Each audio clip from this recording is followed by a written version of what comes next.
Hi, my name is Albert. Yes, I am from South Africa. I grew up in Johannesburg. Yeah. Yeah, it's a crazy city, Johannesburg. Yeah, it is. It's interesting. Yeah, Joburg is crazy. It's also quite special. There's a lot of gangs. There's hijackings. There's armed robberies. It's quite a violent city, but it's exciting. And now I live in Basel. Not quite the same, no. But every now and then I get lucky. Every now and then I get to spot a Swiss gangster. I love Swiss gangsters. They're so cute. From Johannesburg, you see a Swiss gangster, you just want to hug him. It's like, oh, it's like, who's the tough guy? You're the tough guy. They're so nice. They try to look tough. On their e-scooters, on a cobblestone, Love them. In Johannesburg, we spot gangsters from a mile. You see them from a mile, they got face tattoos. They got serious face tattoos. They got those tattoos in prison when they killed someone to join the gang. Serious. In Basel, you spot someone with face tattoos. You know he's either A, a tattoo artist, or B, an unemployed tattoo artist.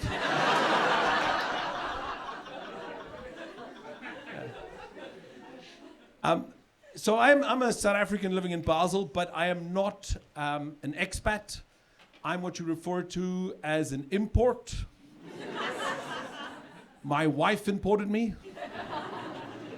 I know. You guys looking at me is like, this guy, he's got a wife. He looks like Super Mario that ate the wrong batch of mushrooms. The psychedelic Teletubby's married. Yes, I'm married. I've actually been married for a long time now. I've been married now for 14 years.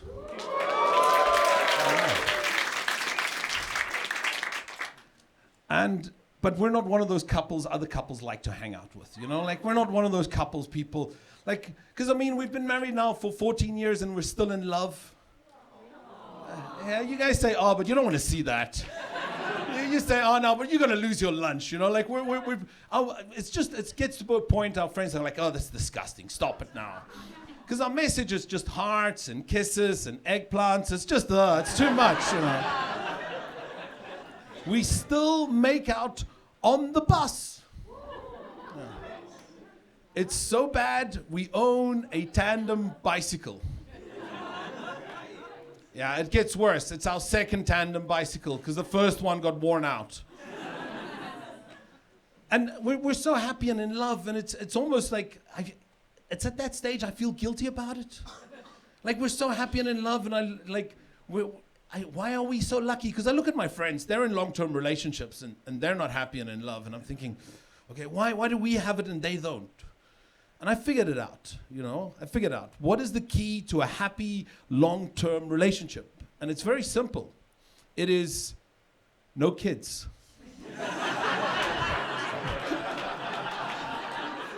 Yeah. I really wish my dad knew that. But there's other things you got to do. As a couple, you got to have hobbies, you got to do your own thing. One of my favorite hobby is I like bird watching. Bird watching, like watching birds. It's a great bird watching. It's fantastic. It's the perfect stoner hobby. You give me a joint and a pair of binoculars, I'm captivated for hours. The first hour just by the binoculars going, oh, wow. But we have hobbies in common as well. That's important to do things together. And one of the things we like to do together is we like to go to the park and we like to watch other people's kids throw tantrums. That's amazing. It's amazing. And don't get me wrong, it's not like we enjoy watching the kids cry. We just enjoy watching the parents suffer. That's that schadenfreude. That's why we take popcorn to the park. It's fantastic. You don't want that shit up close. At a distance, it's great, But my friends, they're like, oh, Albert, you don't understand. You don't have children. You don't know. But if you have a child, and you hold that child in your arms, and you look them in the eyes for the first time, that's a once-in-a-lifetime moment. That's a bonding moment. You'll only experience once. You know, every child is a miracle. And I was like, really? Every child is a miracle? I've met your daughter. She's lovely. Don't get me wrong. Julia's lovely. But it's not like when she was born, she turned water into wine. No. She turned you into an alcoholic, but that's a whole other story. But then the other week, you know, we went to the park on a Wednesday and we saw one of those Wednesday dads. It's his day with the kids. Wednesday dad. And he was not prepared for what was going on. He was lost at it. He was really out of it. Because he had 3 kids throwing 3 different kinds of tantrums at the same time. It was crazy. You had the one full of sugar and anger going, ah! Then you had like the slow alarm, you know, the one goes,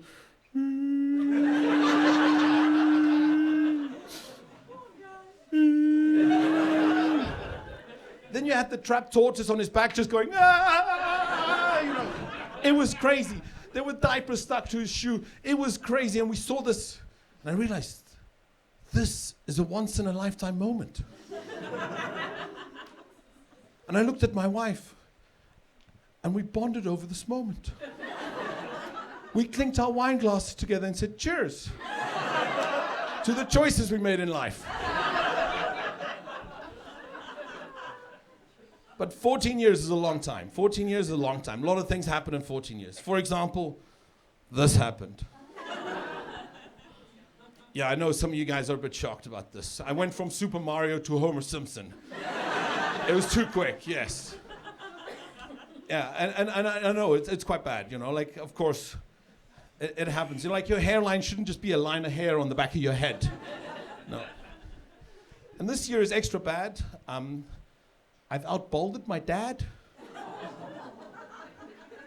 I'm now the boldest person in the family for the rest of my life.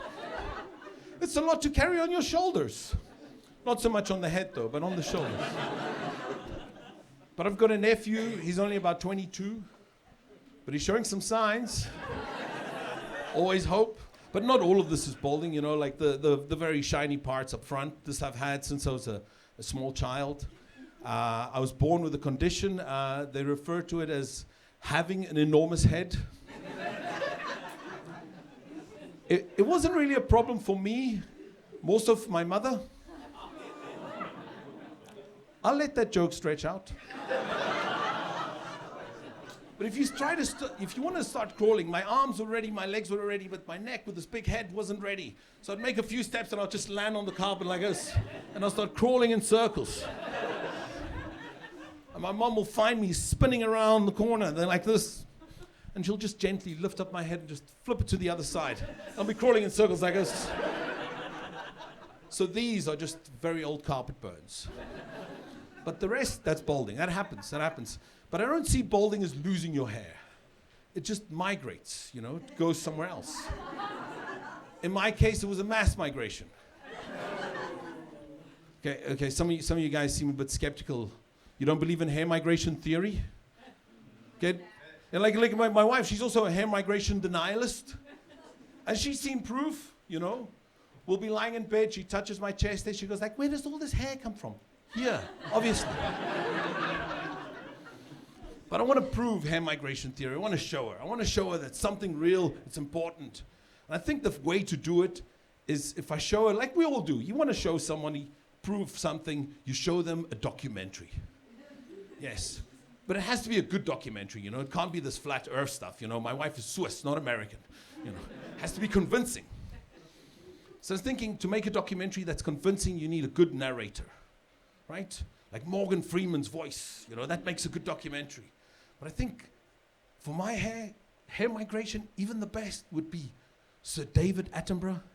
BBC Nature documentary, Sir David Attenborough. I can see it, Albert's Epic Hair Migration by Sir David Attenborough.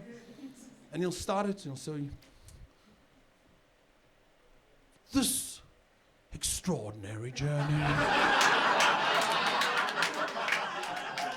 begins here on the back of this enormous head. This particular hair is about to take its very first leap onto these overgrown shoulders. But here the hair will gather together, forming small herds, because ahead lays a long, treacherous journey, covering the vast expanse, which is in fact a fat man's back. But those who stray from the herd will be picked off one by one by a predatory wife with a pair of tweezers. But once they reach the bottom, things are about to change. This hostile environment, with its moist, humid climate, where there's very little sunshine, is not for the faint-hearted. And like those crocodile-infested rivers on the Serengeti plains, this sweaty crevice is where you'll find the thinning of the herd. Only the toughest hair will survive this constant onslaught of arse-wiping and ball-scratching. Join us next week, where we will dive even deeper. Guys, you've been absolutely amazing. Thank you very much.